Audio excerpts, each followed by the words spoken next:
Someone You Should Know.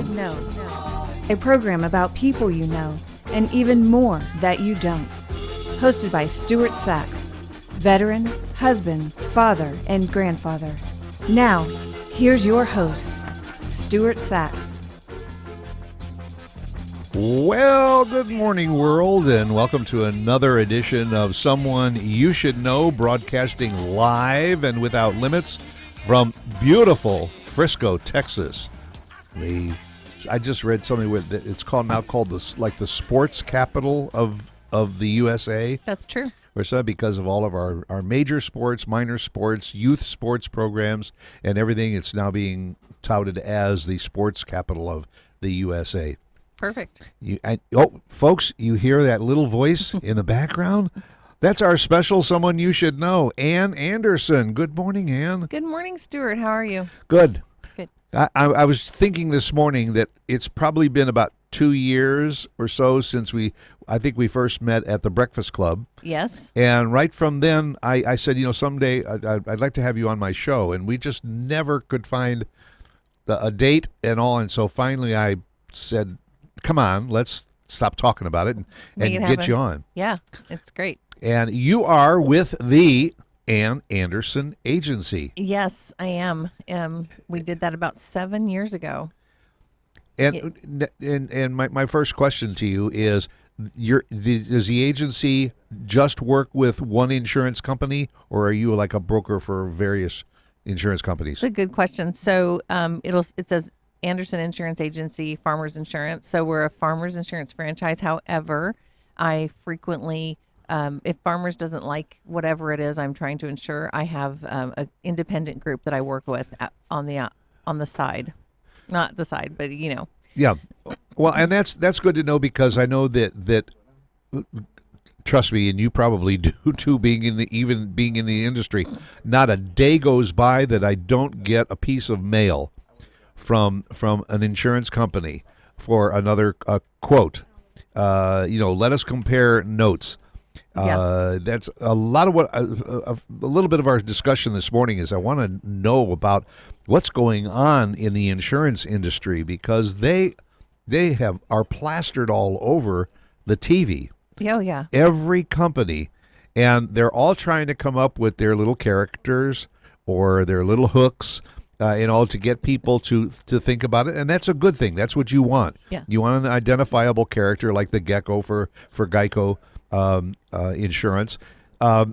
So the first thing that I think is, my gosh, what is going on with insurance? Are people backing away from insurance? And so these insurance companies are trying to get out there and advertise to get more people, more policies written. I mean, I assume that's the case. I just read New York Life is spending $5.5 million for a 30-second commercial on this weekend's Super Bowl. Isn't that crazy? And my mind thinks differently than a lot of people. But my thought is, if they got $5.5 million to spend on a 30-second spot, granted they're going to reach an audience of 95 to 100 million people. Right. And that's a lot of money that they've now got to get back in premiums to pay themselves back. Sure. So New York Life, it's life insurance. So, excuse me. Yeah, they're, but it's advertising no different than any other company. They're going to pay lots of money for advertising. Farmers has a great advertising campaign that we've had for the past number of years with Professor Burke. We've seen a thing or two, so we know a thing or two. J.K. Simmons. Oh, is he great? I love the man. I love the commercials. They are so really off the wall. Yes. But they're real. So once a year, they actually go out to the agency force and they ask us to send in our unique claim experience. So they want to know what has happened so they can create a commercial around it. So those are all real. People ask me that too. Are those real? Like a bear really did tear up their campsite. Yes, it really happened. So they okay. Well, that was going to be a follow-up question is, are those just the creative mind of some advertising agencies, or are those actually taken from real claims? They're all real claims, yeah. Oh, I mean, one of my favorites is the moose that gets loose in the campground Yes. and tears up the campsite. Yes. I like the stag party with all the deer in the pool. Yeah, yeah, yeah. I think I love that one. So And being in the media as I have, and I've written a lot of commercials for businesses.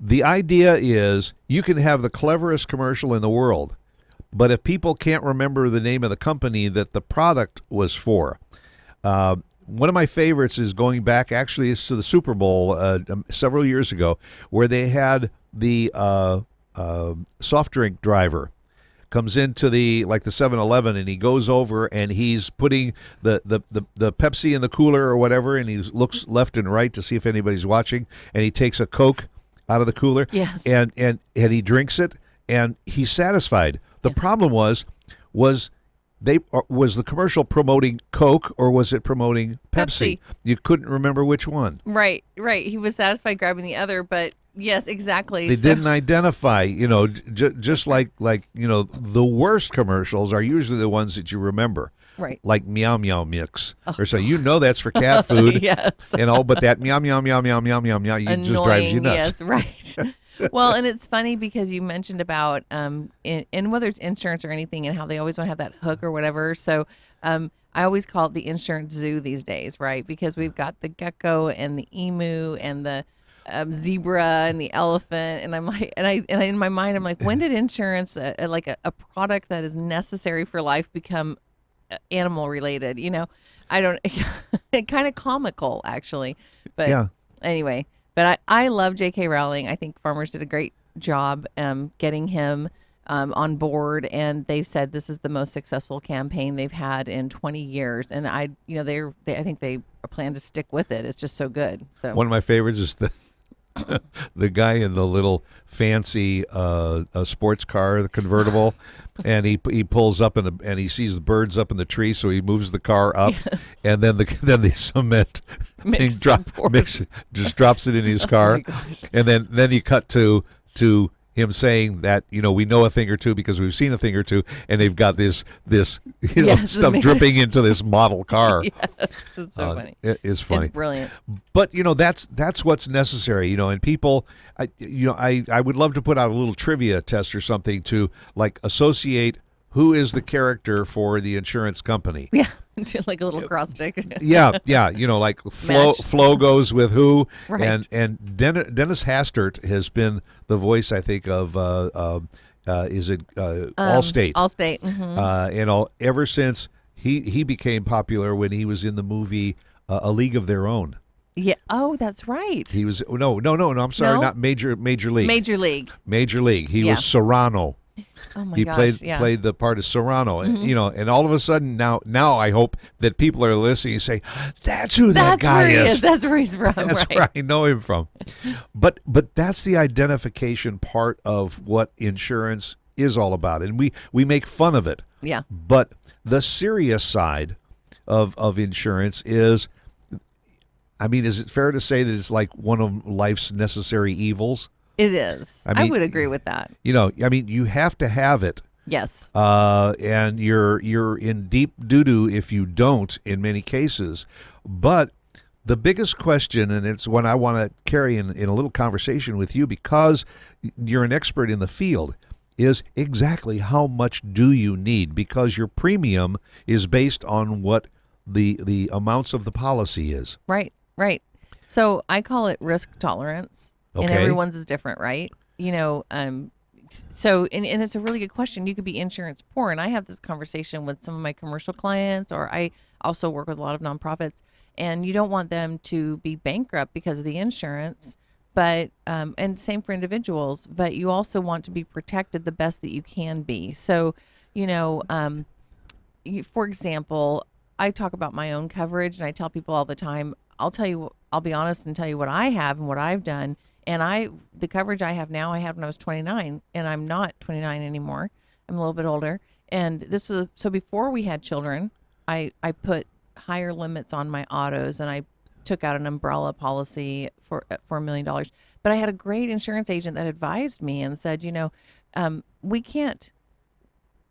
can probably play the what if game and come up with the craziest scenarios, right? So we have to ensure to the best of our abilities to within your budget, which makes sense, but also for those happenstances where when you have something really tragic or bad happen, it's just a bad day. It doesn't rewrite your entire life, right? So Right. when people say to me, why do you have $1 million umbrella? And you've had it since, I mean, truly since I was 29 years old, and we had our daughter when I was 30. So, I mean, you can do the math. I've had it for a really long time. Well, I've never had to use it, but if I had a car accident and I was at fault for like on the tollway hitting, I hit a car and he hits three more cars, and all of a sudden I've got all this property damage and bodily injury and who knows what else. I have limits of, truly about $1.5 million. Now, please don't sucker me into a car accident, but No. I can drive confidently knowing I'm covered to the best of my ability.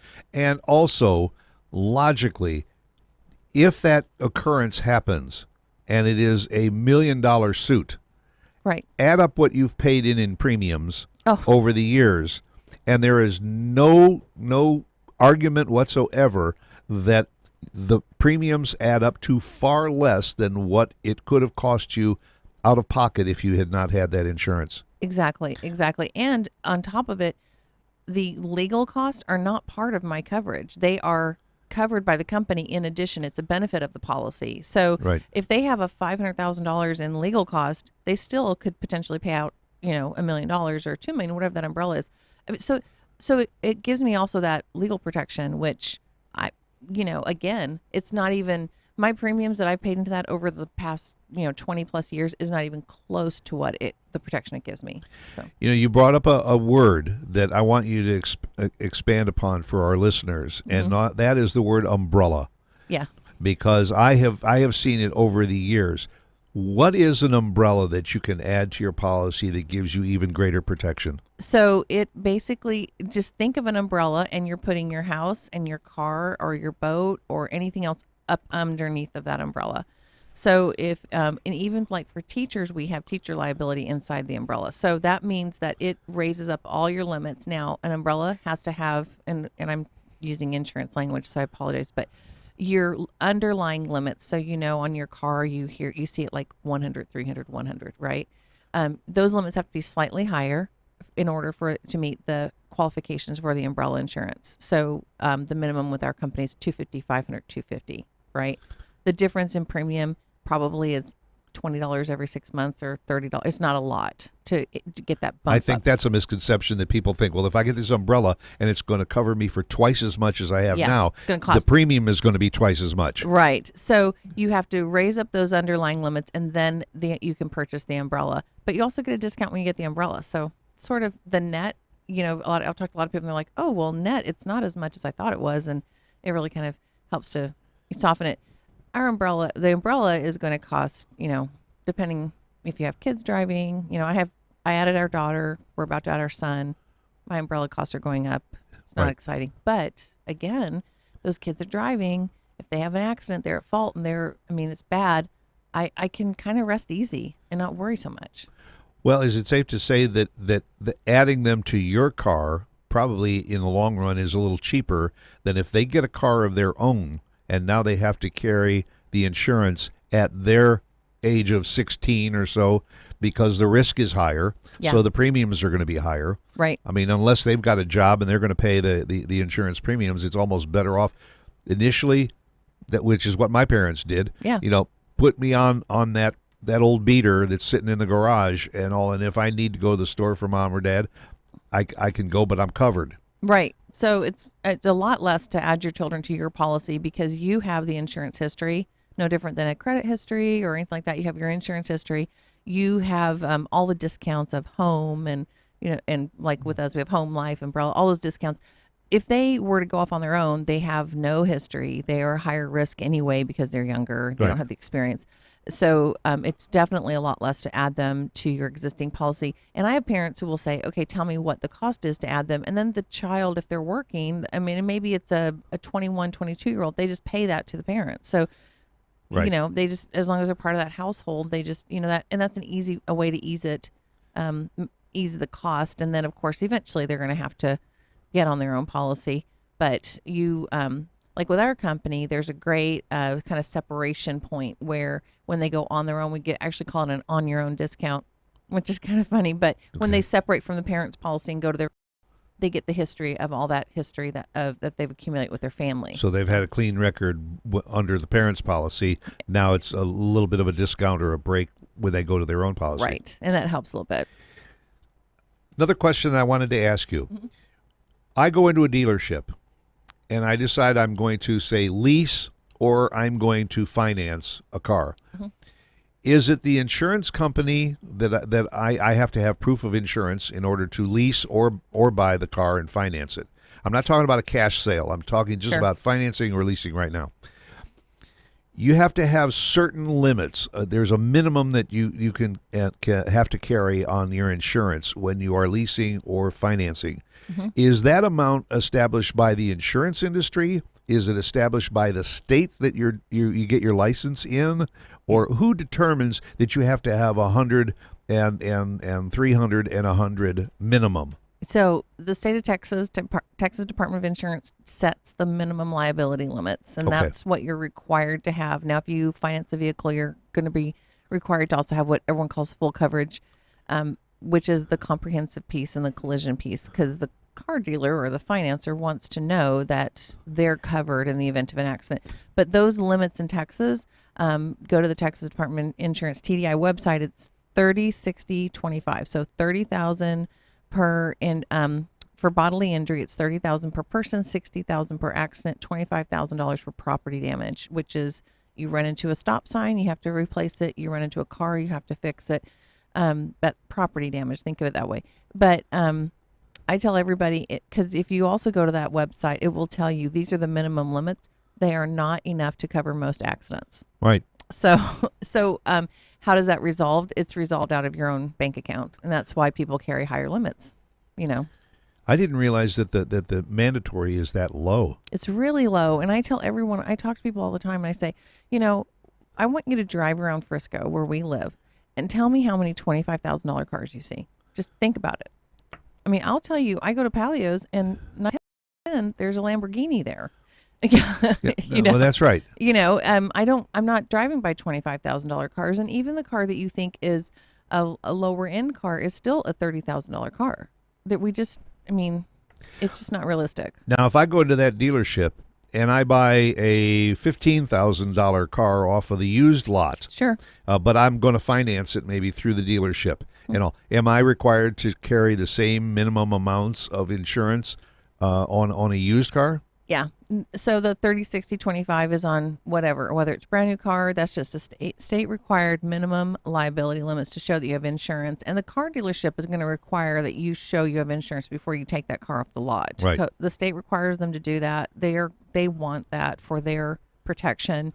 With our clients and a policy with farmers, if you drive off the lot on Saturday with that new car, you have time, you're covered by your existing policy until you get a chance to notify your agent that you have, a new car. So I always tell everyone, don't worry, unless, I have a couple dealers that I work with and they'll text me on the weekend and I'll just give them fix the policy. And once the car, if it's financed or the used car is paid off, then you can adjust your insurance. Am I correct? You can carry like liability only. Yep. Yeah, you're welcome to. So we go back now to the risk tolerance. So I talked. So we have this situation for a number of years personally, and so I always use, I guess, my own family situation, our own personal choices to help people. I think it's the easiest way to explain it. But we had two cars that were paid in full, and we still carried full coverage on them because if they were lost in an accident, they still had some value. So, I wanted to make sure that I get them repaired. So the best thing is that, thankfully, we never had an accident, but we did have a hailstorm come through. And I had a hail claim on both cars. So, we ended up settling with the hail claim and we had a check and we were able to replace the vehicles. So, there's always that, or you could always fix the hail, right, depending on the value of the car. But the car has some value even after it's paid in full. And it again, when the car becomes 15 years old, maybe at that point it doesn't matter so much. I'll tell you, if you're driving certain cars, they're much more likely to be stolen. And so at least keep the comprehensive piece so it covers theft, even if you don't want to keep the collision piece. So But those are things that's why I always want to talk to our clients. Like, let me talk to you and kind of give you the pros and cons, and then you can make an educated decision. Yeah, and that's a great reason why people should use an agent, because you can go online and you can get all kinds of quotes, but keep in mind that whatever you're seeing quoted on an internet or website or so is going to be so pro that company to tell you that they're going to do this, they're going to do that, but in reality, you don't know whether every T is crossed and I is dotted. Sure. And that's the reason to have an agent. And am I correct that somebody walks into Ann Anderson's agency and wants to know about life, house insurance, auto insurance, or whatever? There's no fee to do that. Nope, no fee at all. We do it just, I guess it's a free service that we offer. It's a service to the community. If you want to talk to us about insurance, come and talk. We'll give you information. And I think that's an important thing. We're going to take a break for some commercials, but that's a very important point to raise prior to going to commercial is don't be afraid to call an agent. And I will tell you this, not only because she's sitting across the table from me, but I think an independent agent is a much better way to go to get your questions answered than to walk into an agency that's got 40 representatives, because I think you need to have a one-on-one with whoever is going to handle your insurance.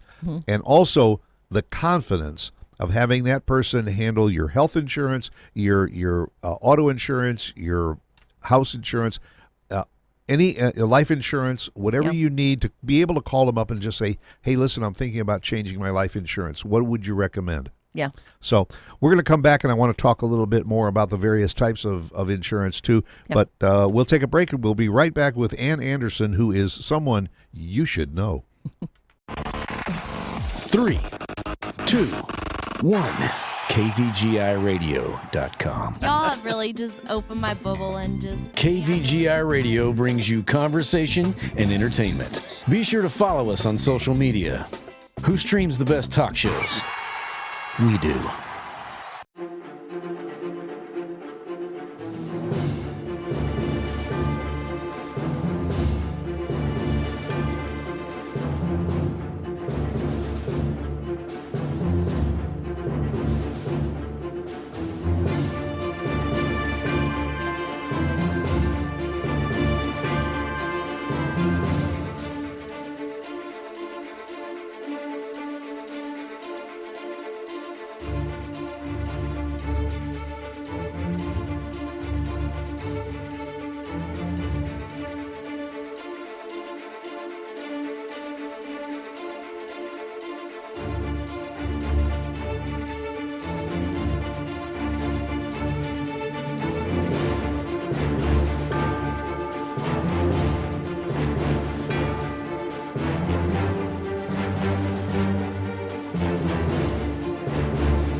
You're listening to KVGIRadio.com. Streaming live from the KVGI studios in Frisco, Texas. Live without limits.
Someone You Should Know.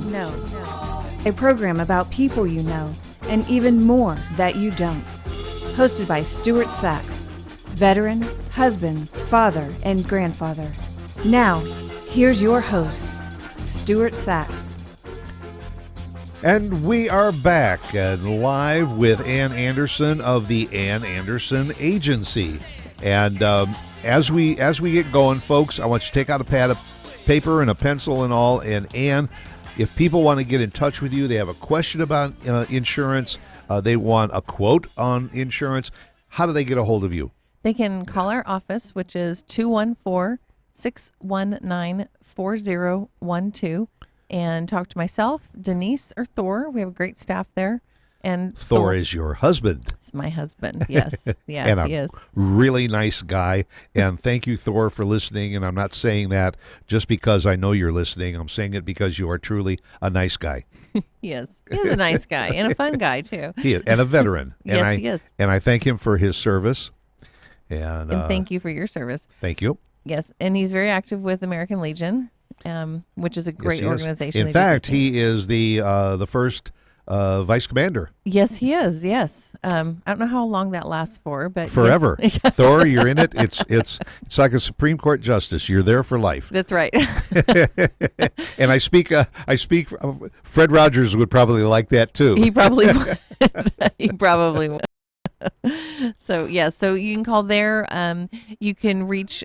We all have our email addresses on our website. If you go to Ann Insures TX, like Texas TX.com, it'll direct you to our website. And you can send us a message through there also, or just Anderson@farmersagent.com is my email. Okay. So Facebook, LinkedIn, I'm kind of everywhere. So yeah, all over the social media. All over the social media. And I give my cell phone out to everybody. So, I mean, I guess I can give it out. I mean, I give it to everybody else. So it's 491-7618.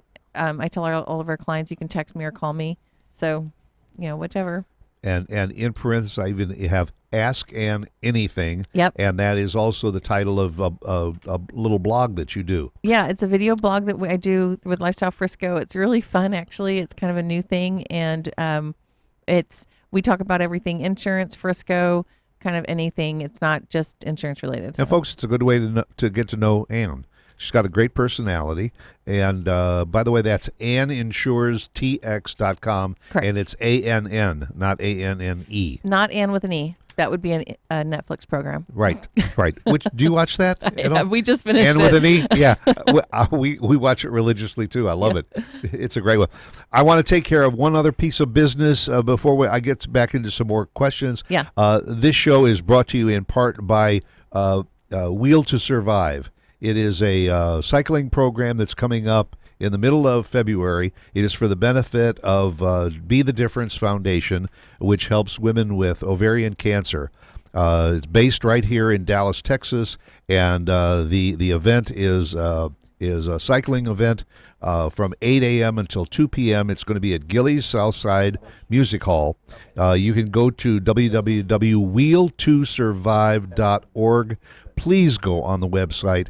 If you and some friends want to get a team together and go and ride for the benefit of ovarian cancer research and awareness, please do so. And if not, I ask you with all of my heart to make a donation, $5, $10 donation to Be the Difference. It helps get women to their trials so that they can find out what their options are if they are diagnosed with ovarian cancer, which is a silent killer. It's touched my family, and I hope that it will touch yours also to do something. But that's Wheel to Survive is the event, and it is on the February 23rd from 9 a.m. until 2 p.m. Any questions? Get in touch with me, and I'll give you all the information. Great organization. Yes, they are. They are good people. And John Mize, who is the director of the event, kudos go out to you, John. We love you a lot. Going back to insurance. Yes. And I know it's a subject that people, it's like talking about going to the dentist. Do I have to? Yes, you have to have insurance. Yes. and it's important. And you touched on, I'll go back a little bit to life insurance. If you're a young couple, just got married and everything, you want to have a certain amount of life insurance. Yes. Once the little kiddos come along, you want to have 2 or 3 times that, because keep in mind that the important thing is, should anything happen to you or your wife, don't forget that. Not only just the main breadwinner, but mama also needs to have an insurance policy too. If anything happens to one of the parents, what's going to happen to the children? There are going to be expenses that are they're going to take into account, whether grandparents come in, whatever happens to keep the family going through a tragedy. Now, term insurance is the cheapest form of insurance. Yep. Yes, it is. There's universal insurance, which is like a savings account also. And what you mentioned earlier is, as you get older, maybe you don't need quite as much insurance. Yeah. As a senior citizen, I've had a fairly good career in life, and I've got money that's in investments and all right now. So I don't really need to be paying huge premiums to carry a large amount of life insurance. Pure and simple. I mean, I know maybe it sounds a little crass to say it. I just need enough out of that insurance policy for my final arrangements. Correct. That is where I need to be now. So to be paying thousands of dollars a year to get $200,000 worth of insurance, which it's going to more than pay for my burial expenses.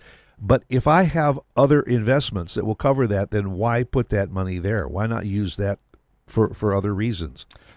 Yeah. So you're in a different stage of life is basically what you're saying. So couple things you talk about: young family, they need more bang for the buck is what I say. Term insurance gives them that.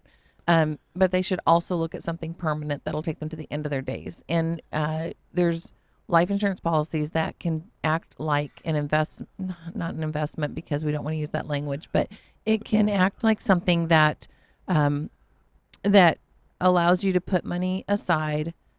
There's a lot of different types of permanent insurance now, where we used to just have the whole life policy that we pay the premium. Whole life or term, yeah. And then you get so much at the end, and the premium is fixed from whenever you get that insurance. But now we have other options for permanent insurance, and some of those turn into something you might have heard of, what they call life insurance retirement plan. It's a LIRP is what they call it, and it's where you leverage that life insurance to be part of your retirement plan. So it's not your full retirement plan, but it's money that you can pull out later in life. But you're exactly right. When you have a young family, the kids come along, you have a lot bigger expenses. You want to make sure that they're okay.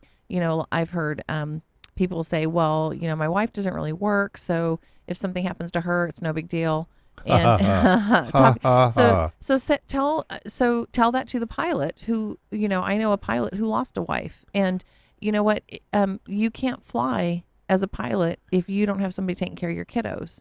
And thankfully he had made the proper arrangements if something happened to his wife, because although she didn't work, she did work. Those stay-at-home moms or stay-at-home dads, they provide a very valuable service to their family, for lack of a better way to say it. There's value to what they do, whether it's, shuttling the kids back and forth, all the things. So who's going to take care of that? And I'll take it a step further.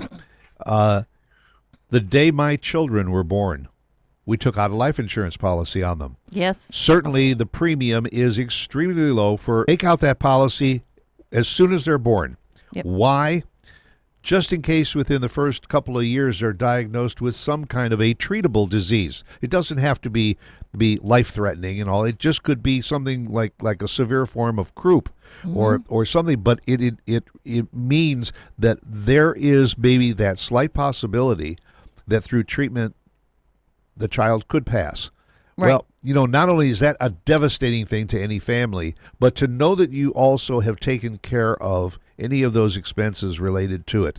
Yeah. And it's an important thing that if you have children, it's never too late. If your children are of school age, you just don't know what's going to happen on the playground. You just don't know what's going to happen when they run into the street after that kickball. So it's important. Call your agent and say, what are my options? It might surprise you how little it is. It's so inexpensive to insure a child. We can insure a child when they are 14 days old. That's the youngest. I will tell you from personal experience, we have 2 children. Our son was diagnosed with autism, and we've had, he's had different treatments throughout his life. He's certainly in a much better place now than he was when he was 10. But I will tell you that when I went to put his life insurance policy together, I could not write his policy because of his medical records until he's 18. They can pull those medical records. So for when you're insuring a child, they don't do the background medical report. It's an up or down, yes or no, right? Well, he had when he was an infant, before he was 3 months old, he was in the hospital with breathing issues, taken there by ambulance. I mean, so there's a lot of factors that made him ineligible for life insurance. He should have had that written when he, and I was not an insurance then, but an agent then, but I should have done that when he was first born, right? Right. Right. Now our daughter, she has a great policy. We put it together when she was younger. It's very when you say inexpensive too, it's like $20 a month, and she has $150,000 policy on her. It just sets them up for life so that she has options. If your child is diagnosed, like you said, whether they have an illness as a child, which was the case of our son, whether they have even a diagnosis that would prevent them from getting life insurance in the future, you've basically protected them for their entire life. And that's what we do as parents, right? We want to protect our kids. There's also a key word in there too, and there are waivers that very often are part of that insurance policy, right, which gives you an option, say every 5 years, to convert all or any part of that in that policy. Say it's a term policy, maybe to double the policy for a minimal amount. Or to buy, let's say you are diagnosed with something. It gives you that option every so many years to, without increase it, without having to prove any kind of medical issues, which could prevent you from getting the policy in the first place, to allow you to increase that amount of your insurance. Yes, exactly. So those permanent policies are written with riders built in. That allow you. I said waivers. Didn't I? It's okay. It's a rider. It's a rider, but it's either to increase at certain life events. So like graduation from high school, graduation from college, marriage. There's like 6 events in your life that you can increase the policy up to a certain amount. But again, it's just creating that guaranteed policy or that life protection that you don't have to worry about later. Right. So, yeah. All right, I'm going to switch because there's so many different kinds of insurance. Yes, so much. Home insurance. Yes. Every year you get a notice from the tax clerk, and it shows the assessed value of your home. Correct. Now, let's assume you bought your house for $300,000. Then all of a sudden, after a few years, now all of a sudden, that assessed valuation shows that your house is worth $380,000 or so. Now, is it necessary to go back and review that and adjust your homeowner's policy? Because that number, that $380,000 now, isn't that based on what the replacement value would be for your home? So there's 3 different assessments for your property. Okay. There's the tax assessed value. Folks, jot this down. These are the important. Yeah, there's the tax assessed. There's the appraised value, what someone would buy your home for. And then there's the insurance value. And we're doing reconstruction costs. So that's a really important word, reconstruction. And I'm going to give a not great example. When the tornado went through Wiley, Rowlett area, remember, a few years ago? Right. And so many homeowners were underinsured and they couldn't rebuild their homes. That's because their reconstruction value was not at the right levels. So I can speak to what we do in our office and what Farmers requires, but we use a third party who updates their numbers every 3 months. And so they are looking at current market cost of labor and materials to rebuild a home. So we don't just make the number up. And we honestly, our hands are tied. I can't underinsure a home because you're going to pay a lot more in premium, number one. And plus, when a company underinsures like your house to 80% of the value, any claim you make is going to be 80%, right? So whether it's a roof claim, a personal property lightning claim, strike, or anything, is yep. going to be 80%. It's immediately you lose 20%. So that reconstruction value is really important. And sometimes I get people, I have this conversation where somebody lives in a much older home and they're like, why is the reconstruction value so much? Well, think about it. When you buy the house and you buy it from a builder, they're building 50 houses so they can buy in bulk. But when if that 50-year-old house is hit, or 100-year-old house, and they need to rebuild it, they're buying lumber for one house and you're paying a contractor for one house, right? Not 50. So you don't have that bulk pricing for Right. but we want to make sure that your reconstruction value, we can rebuild your house. Now, I know that with farmers, they do look at it they kind of go through, and at renewal, the company actually looks at it, and we encourage reviews with our clients every year. And they get emails from us that say, hey, call us for a review. And of course, if we're talking to them on the phone, we'll say, hey, it's been a while, let's get a review in here. And the whole point of that is to sit down and kind of say, which there is no charge for. No charge to review. Nope, none. Yeah. But the whole point is to sit down and say, it's been a year, and what's changed, and sometimes people say, oh, I bought a really expensive piece of jewelry, or I bought a boat. I probably should have told you that. Things Right. like, And that's a rider. yeah, right. You can add that to your policy. For the jewelry, exactly. You buy some expensive art to put on the wall. If it gets stolen, you want to be able to claim that. Exactly. That becomes. Am I correct? Mm-hmm. That becomes either a rider, or that could become part of that umbrella that we were talking about earlier. Yeah, so it would be covered. So especially art and musical instruments, if they have a rider, their deductible is not subject to the policy deductible. So if your policy deductible is $3,000 and you have a rider, or some call it a floater, it's subject to its own deductible. So that could be nothing, or it could be a couple $100s. So right. That's I do have clients who are art collectors, and they have those pieces insured separately, and you'd be surprised how minimal the insurance is inside of that. Of course, we also encourage people to have an alarm system on their home and things like that. There's discounts for that. Yep, absolutely. The more precautions that you take, and more proactive you are about insuring and protecting your home, the better. Right. If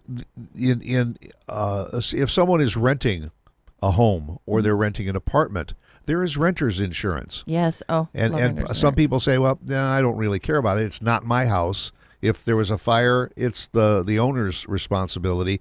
The only thing is, you could lose everything that's in that house. Right. And that is of a value that you would want to reclaim in order to move your life forward. Yeah. I mean, just in an open discussion like this, yeah. A catastrophe in a home does not mean that the whole house is going to burn to the ground. It could be that there is just enough damage in the house that maybe something burned on the stove and it burned out the kitchen. But you also get water damage from the fire department that comes in. So it is not the entire cost of the home. It's just going to be the cost of the repair. So I will tell you that in most fires, the fire department does more damage than the fire. And people they're like, what? Think about it. They're soaking your home with water. That's right. And water turns into mold. It's pervasive. It goes everywhere. But they have to put out that fire. So they're doing their job, and we're thankful for it. But yeah.